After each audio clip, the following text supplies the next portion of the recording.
What's going on, everybody? C4 here. Welcome back to our day 3 of the Combine. Grades, winners, losers, whose stock's rising, whose stock is falling. We're here on a lovely Sunday. Just got done playing in about, I don't know how it works, but like 2 feet of snow with the old kiddo. So I'm a little bit exhausted, but I have been keeping up with all the drills and all the testing. And we have some winners and losers from today, which featured the defensive line, the edge rushers, the linebackers. We had the corners and secondary guys do the bench press, but I mean, you know, it is what it is. Pretty much the only bad news about that was, like, I think Kendall Sheffield, a guy who had a chance to maybe run the fastest 40, looked like he blew a pectoral in the bench press, which kind of sucks because he probably would have been my number one prediction to run the fastest 40 along with Paris Campbell and Andy Isabella. But we'll start right away, actually, with just a negative because we ended off yesterday's video. Pretty much everyone in Draft World ended off yesterday's video talking about the freak athlete known as DK Metcalf, the speed, the strength.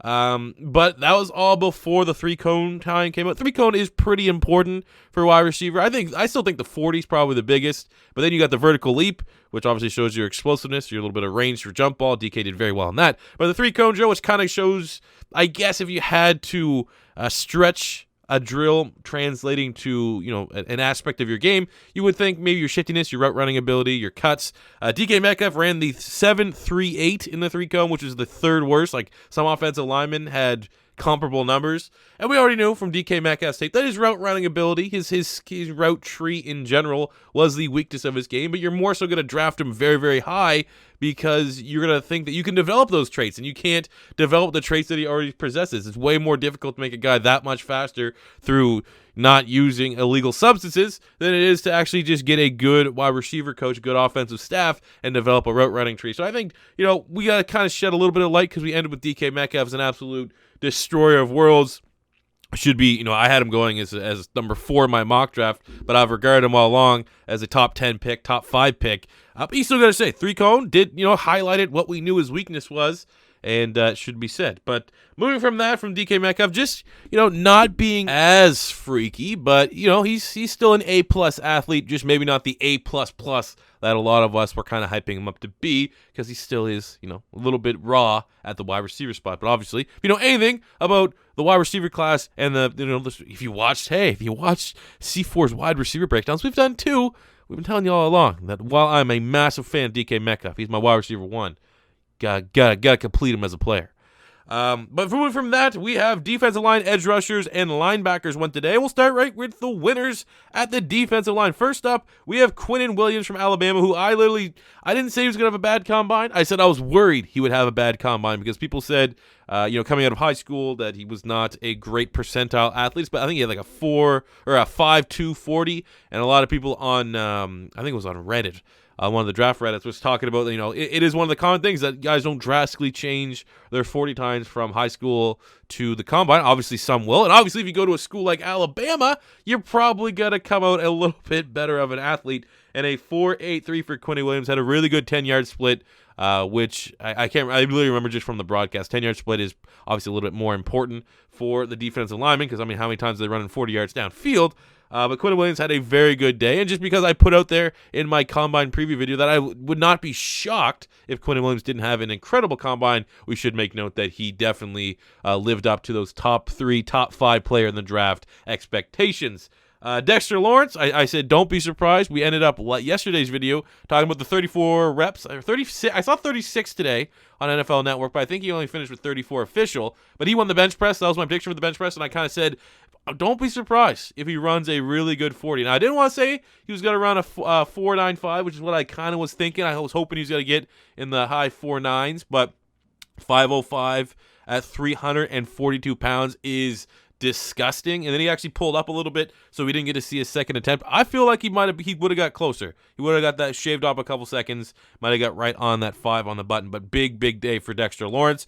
Kalen Saunders, small school prospect, 324-pounder, put up a 5.01. Now, if you're following the draft process, this guy's name has come across. I mean, he's already got he's the Aaron Donald or whatever of Div 2 or small school Aaron Donald, all that stuff. His tape is very, very good. He looked great in the Senior Bowl and definitely helped his draft stock here by showing that he's much more than just a run stuffer. He's an athletic run stuffer that offers a high ceiling to develop a complete set of skills as a defensive lineman in the National Football League. Obviously, we'll just kind of talk about Rashan Gary. We knew he was going to dominate the combine. He had very, very good testing numbers, as did Nick Bosa. I mean, most people didn't think Nick Bosa was a freak athlete. It's much more he's a good athlete that would bring like unmatched technique. And, both Rashan Gary and Nick Bosa did as expected, so that is a positive for them. The only down for the D-line, I'm going to my boy Ed Oliver just because he didn't do anything. Last second, I was waiting for the combine when they put up all the names on the ticker. I was like, where's Ed Oliver? And they said, he's not running. He's just doing his jumping today. So I'm just going to say he's a loser because other guys helped the draft stock out, and he could have done that here. He could have solidified himself as what I'm regarding the number one player in the draft, a 1A. I almost want to say it's a 1A, 1B between him and Nick Bosa, but, just to make it, stick my neck out. He's at number 1, and I have Nick Bosa at number 2. A little bit disappointed he didn't get to run today. So he is my only loser from the D-line group. Moving to the edge rushers, I like that they split them up this year. Montez Sweat, the 4.41. I mean, that is what everyone is talking about. And he actually looked good in the 3-cone. That's the difference between him and DK Metcalf. DK Metcalf ran the crazy 40, but then kind of sucked at the 3-cone for agility, whereas Montez Sweat broke the record for edge rushers at 6'6". 260 pounds, and then he showed really good agility in the 3-cone. Now, his bend is like kind of one of the things that keeps popping up from a lot of scouts that you could hold against him. But I mean, obviously, people know I like Montez Sweat. In my very first Eagles mock that we did like a month and a half ago, I had Montez Sweat going to the Eagles. So I did a lot of study there because anytime I do a mock draft to a player going to the Eagles, I like to at least feel comfortable in my analysis. I've always liked Montez Sweat, especially after the Senior Bowl where he really established himself as that the Brandon Graham type. That's what I talked about in the Eagles mock. He does a lot of the ugly things right that aren't always going to show up in the stat sheet. He can set the edge. He can affect the run as well as he has proven SEC production. I still have my notes here from that mock. And then the fact that you run in a 4.41 at 6'6", 260. I mean, he is going to be an absolute god in Madden, but just starting from there, there's going to be a lot. This is going to be the most like overpowered rookie class for a Madden aspect, but Montez Sweat obviously stole the day with that speed and a very good 3-cone.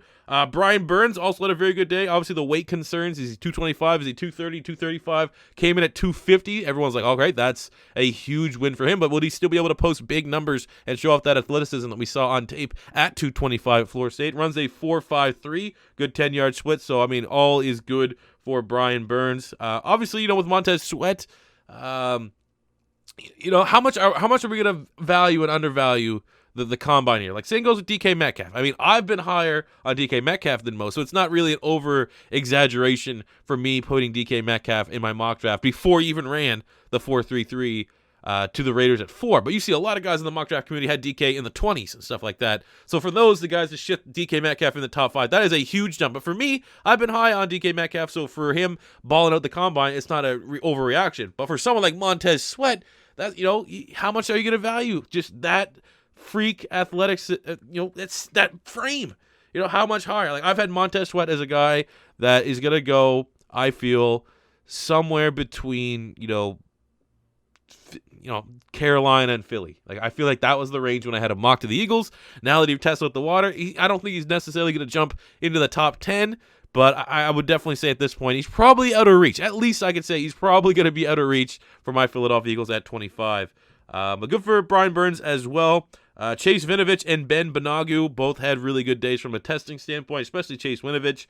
Downs or edge, no, I didn't see any losers from the edge rushing class. Everyone is looking as advertised, and it's looking really, really good if you need an edge rusher in this year's draft class. And then finishing up with the linebackers, we saw a lot of speed.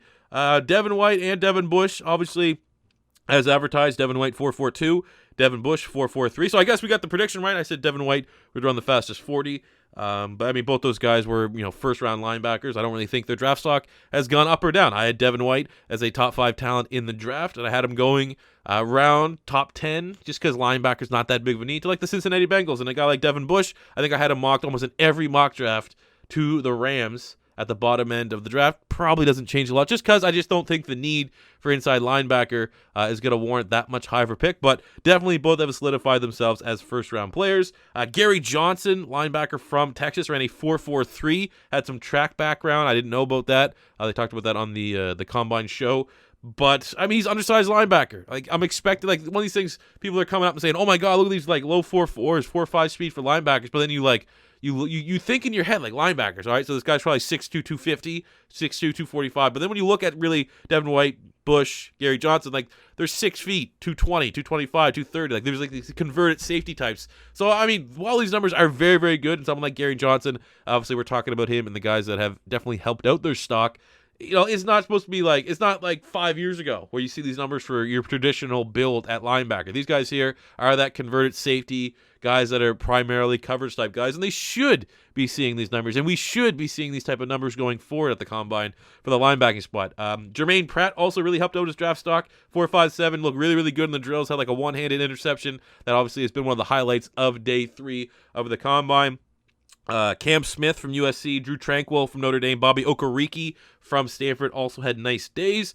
For the downs of linebackers, I will mention Terrell Hanks running a 4.98, which was disgusting, but there were reports that he had an injury, didn't run second 40. But still, that's kind of, that's not great. Definitely didn't help himself out. Dakota Allen from Texas Tech running a 4.77. Some people have had him as a first-round linebacker. I haven't been biting on that one. But for the fact that, coverage being that undersized cover linebacker, 4.77, kind of rough.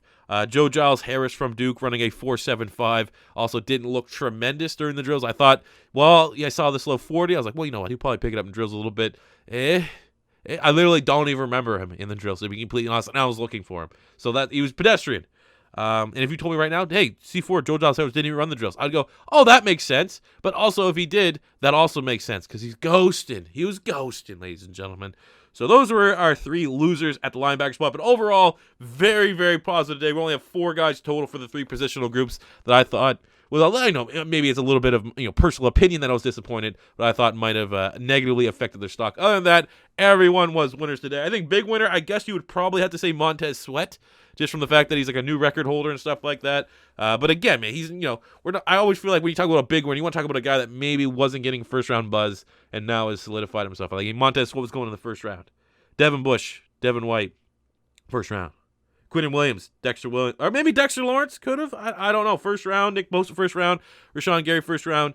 But who do you guys think? Who do you guys think was the big winner here on day 3? Let me know in the comment section below. As always, we'll finish out all of our combine recaps tomorrow with the defensive backs. Very excited to see what the course can do. Want to see what Greedy Williams can do. See if he can hold up to that top 10 billing I've been giving him for a prospect in this year's draft class. So hope you guys did enjoy. As always, if first time stopping by, don't be afraid to hit that subscribe button, special like button if you enjoyed. And until next time, it's C4 saying peace out.